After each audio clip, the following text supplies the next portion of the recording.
इजहार करने का। इतना कहना था कि प्रताप ने मेरे होठों पर अपनी उंगली रख दी और कहने लगा, बस अब खामोश हो जाओ। तुम मुझसे प्यार करती हो, मैं तुमसे प्यार करता हूँ और मुझे कुछ भी नहीं सुनना। उन्होंने मुझे अपने सीने से लगा लिया। मैंने उन्हें खुद से अलग किया। मैंने कहा, मेरा अतीत है। उसने कहा, अगर अतीत है तो उसे अतीत में ही रहने दो, पीछे का सब भूल जाओ। वह कहने लगा, अच्छा मैं चलता हूँ, तुम अपना ध्यान रखना और हाँ, कल मैं आऊँगा, तैयार होकर रहना, हम बाहर चलेंगे। इतना कहकर प्रताप चला गया। लेकिन मुझे कुछ समझ में नहीं आ रहा था कि मैं खुश हूँ या फिर उदास। लेकिन मैंने सोच लिया था कि मुझे क्या करना है। मैंने पेन और पेपर लिया और उस पेपर पर सब कुछ लिख दिया, जो भी मेरे साथ हुआ, मैं कहाँ की हूँ, कहाँ से कैसे आई हूँ, वह सब कुछ मैंने इस पेपर पर लिख दिया। मैंने सोच लिया था कि मैं इस चिट्ठी को प्रताप को दे दूंगी। उसके बाद प्रताप का जो भी फैसला होगा मुझे मंजूर होगा। मैं सोने की कोशिश कर रही थी, लेकिन मुझे नींद नहीं आ रही थी। मुझे समझ में नहीं आ रहा था कि नींद मुझे क्यों नहीं आ रही है। खुशी से मुझे नींद नहीं आ रही है या फिर इसलिए मुझे नींद नहीं आ रही है कि कहीं प्रताप यह पढ़कर मेरी अतीत के बारे में जानकर मुझे छोड़ न दे। खैर, मुझे नींद कब लगी पता ही नहीं चला। जब मेरी नींद खुली तो सुबह के 9 बज रहे थे। मैंने जल्दी से सारा काम किया और फ्रेश होकर तैयार हो गई। थोड़ी देर बाद प्रताप भी आया। वह मुझे बहुत ही गौर से देखने लगा और मेरी तारीफ भी करने लगा और कहने लगा, माधवी, आज तुम बहुत खूबसूरत लग रही हो। उसकी बातों से मेरी होठों पर मुस्कुराहट आ गई। हसीन तो मैं बहुत थी, लेकिन इस हसीन चेहरे के पीछे एक काला सच था जिसे प्रताप सुनने को तैयार ही नहीं था। मैंने कहा, प्रताप, मैं तुम्हें कुछ देना चाहती हूँ। उसने कहा, अच्छा तो दे दो। मैंने वह चिट्ठी निकाली जिसमें सब कुछ साफ साफ लिख दिया था। उस चिट्ठी को मैंने प्रताप के हाथों में दिया और कहा, पहले इसे पढ़ लो, उसके बाद हम लोग बाहर घूमने जाएंगे। उसने कहा, क्या है इसमें? मैंने कहा, मेरा अतीत है। उसने जैसे ही यह सुना उसकी आंखें गुस्से से लाल हो गई। उसने वह पेपर बिना पढ़े ही फाड़ दिया। प्रताप मेरे हाथ को पकड़कर मुझे किचन में ले गया। किचन में चाकू रखा हुआ था। उसने अपनी उंगली को कट किया और उसने मेरी मांग भर दी। वह कहने लगा, आज से तुम मेरी पत्नी हो।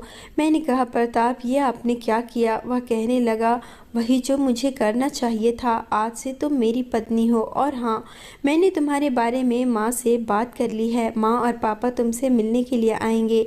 यह सुनकर मैं काफ़ी खुश हुई कि प्रताप के मम्मी पापा भी हैं। मैं तो प्रताप से पूछने की भी कोशिश नहीं की कि उसके परिवार में कौन कौन है। खैर, मैंने प्रताप से कहा, बताओ आपकी मम्मी पापा और कौन कौन है आपके परिवार में? उसने कहा, बस मेरे मम्मी पापा और एक छोटी बहन है जो पढ़ाई करती है। मैंने कहा, तो फिर आप सब साथ में क्यों नहीं रहते हैं? प्रताप कहने लगा, क्योंकि पापा चाहते थे कि मैं शहर में पढ़ाई करके अपना बिजनेस सेटअप करूं और मैंने उनके मुताबिक सब कुछ कर दिया है। मैंने प्रताप से कहा कि आपके पापा मुझे पसंद तो करेंगे ना? वह कहने लगा, क्यों नहीं करेंगे? मैंने वह सब किया जो वह चाहते थे। मैंने अपने पापा की हर बात मानी है, तो क्या वह मेरी पसंद की लड़की से शादी नहीं करेंगे? प्रताप कहने लगा, अच्छा छोड़ो यह सब, चलो आज हम लोग शॉपिंग पर चलते हैं। तुम अपने लिए अच्छी ड्रेस ले लो, मम्मी पापा आने वाले हैं, उनके सामने अच्छे से तैयार होकर निकलना ताकि मम्मी मुझे पसंद कर ले। मैं हंसने लगी। मैंने कहा, अच्छा ठीक है। मैं और प्रताप बाहर चले गए। हमने शॉपिंग की और हम घर आ गए। आज मैं बहुत खुश थी कि मुझे ऐसा इंसान मिल रहा है जो मुझसे बहुत प्यार करता है। मेरी अतीत से उसे कोई मतलब नहीं है। अब मैं भगवान से प्रार्थना कर रही थी कि प्रताप की मम्मी पापा भी मुझे पसंद कर ले। प्रताप मुझे अपने साथ अपने घर ले आया जहाँ पर वह रहता था। उसने कहा, आज से तुम यहीं रहोगी, ये अब हमारा घर है। प्रताप ने कहा, माधवी, कल मम्मी पापा भी आ रहे हैं तुमसे मिलने के लिए। मैं प्रताप के सीने से लग गई। मैंने कहा, प्रताप, अगर आपके मम्मी पापा मुझे पसंद ना करे तो? प्रताप कहने लगा, चलो खामोशी से सो जाओ, तुम्हें ये सब सोचने की ज़रूरत नहीं है। प्रताप मुझे गोद में उठाकर कमरे में ले आया। वह मुझे छोड़कर जाने ही वाला था कि मैंने प्रताप का हाथ पकड़ लिया। मैंने कहा, प्रताप, मुझे छोड़कर मत जाओ। प्रताप मेरी बातों को समझ रहा था कि मैं उसे क्या कहना चाहती हूँ। उसने कमरे का दरवाज़ा बंद कर दिया और वह मेरे बेहद करीब आ गया। मेरी धड़कनें ज़ोर ज़ोर से धड़क रही थी। प्रताप ने मुझे अपनी आगोश में भर लिया। पूरी रात प्रताप अपनी मोहब्बत मुझ पर लुटाता रहा। सुबह जब मेरी नींद खुली तो मैं प्रताप की बाहों में थी। आज मैं बहुत खुश थी। ऐसा लग रहा था कि कहीं मेरी खुशियों को मेरी ही नज़र न लग जाए। मैंने प्रताप को बहुत प्यार से उठाया। मैंने उससे कहा, प्रताप चलो उठो, आपको मम्मी पापा को लेने के लिए भी तो जाना है। प्रताप कहने लगा, माधवी चलो ना, थोड़ा और सोते हैं। मैंने कहा, नहीं नहीं, बहुत लेट हो गई है, सुबह के 10 बज चुके हैं। अचानक से प्रताप उठा और कहने लगा, क्या इतना लेट हो गया है? वह जल्दी से भागकर अपने कमरे में चला गया। मैं भी किचन में काम करने लगी। मैंने सोचा क्यों ना मैं प्रताप से पूछ लेती हूँ कि मम्मी पापा को खाने में क्या पसंद है, मैं वही बना लूँगी। मैं सीधे प्रताप के पास गई। मैंने देखा तो प्रताप कमरे में नहीं था, लेकिन उसने टेबल पर लिखकर कुछ रखा हुआ था। मैंने उसे पढ़ा।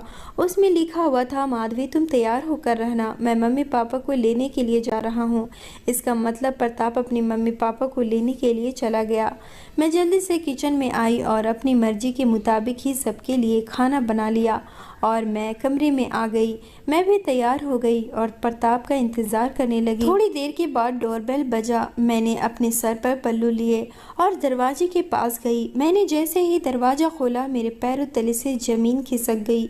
मेरे सर पर जैसे आसमान गिर पड़ा हो, क्योंकि सामने कोई और नहीं, चौधरी था। और वही औरत जिसने मुझे उस नर्क से आज़ाद किया था, जिसने मुझे एक नई ज़िंदगी दी थी। इसका मतलब वह औरत कोई और नहीं, चौधरी की पत्नी थी और प्रताप चौधरी का बेटा है। मैं चौधरी को देखकर ही सुन पड़ चुकी थी।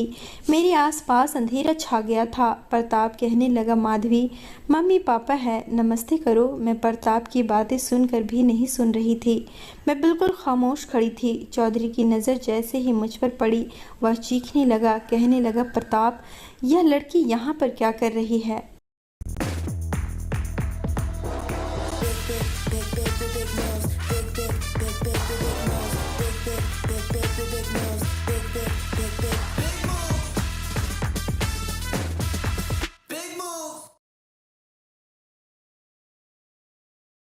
प्रताप कहने लगा, पापा यह माधवी है। चौधरी कहने लगा, मुझे पता है यह कौन है, लेकिन यह लड़की तुम्हारे पास क्या कर रही है? तुम्हें पता है यह लड़की किसान हरिदास की बेटी है। तभी प्रताप कहने लगा, अच्छा तो यह वही लड़की है, फिर तो और भी अच्छी बात है। चौधरी कहने लगा, यह तुम कैसी बातें कर रहे हो प्रताप? तुम मुझे साफ साफ बताओ कि ये लड़की यहाँ क्या कर रही है। तभी प्रताप कहने लगा, यही वह लड़की है जिसे मैं आप लोगों को मिलवाना चाहता था। मैं इसी से शादी करना चाहता हूँ। चौधरी कहने लगा, यह जानते हुए कि यह हरिदास की बेटी है, जिसका हमारे परिवार से कोई मेल नहीं है। प्रताप कहने लगा, मेल नहीं है तो क्या हुआ, मेल हो जाएगा। तभी चौधरी कहने लगा, प्रताप पागल मत बनो, यह लड़की हमारे घर की बहू कभी नहीं बनेगी। तुम इस लड़की से शादी नहीं करोगे।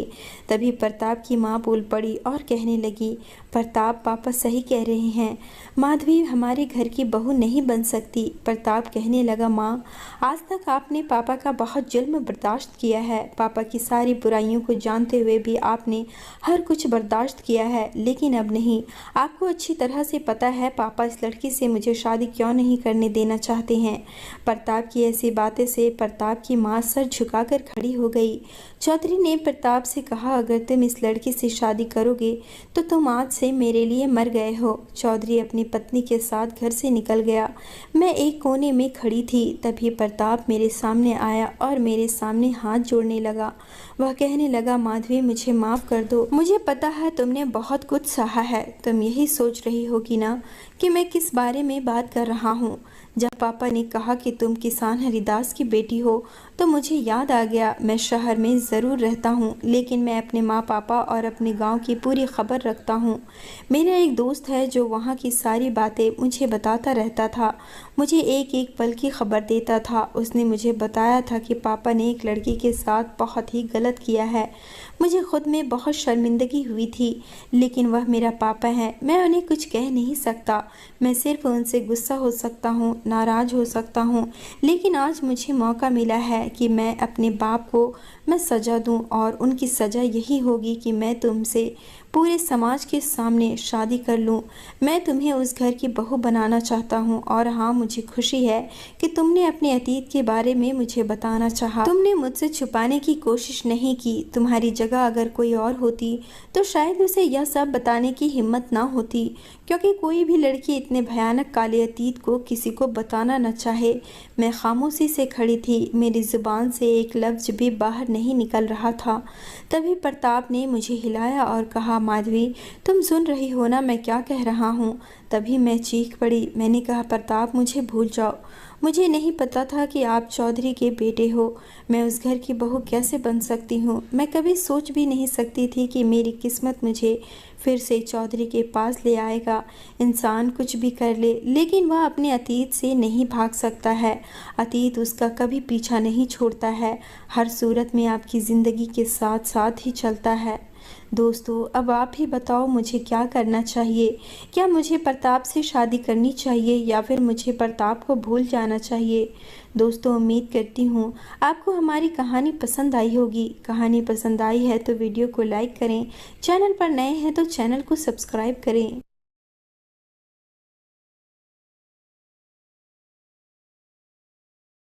उंगली रख दी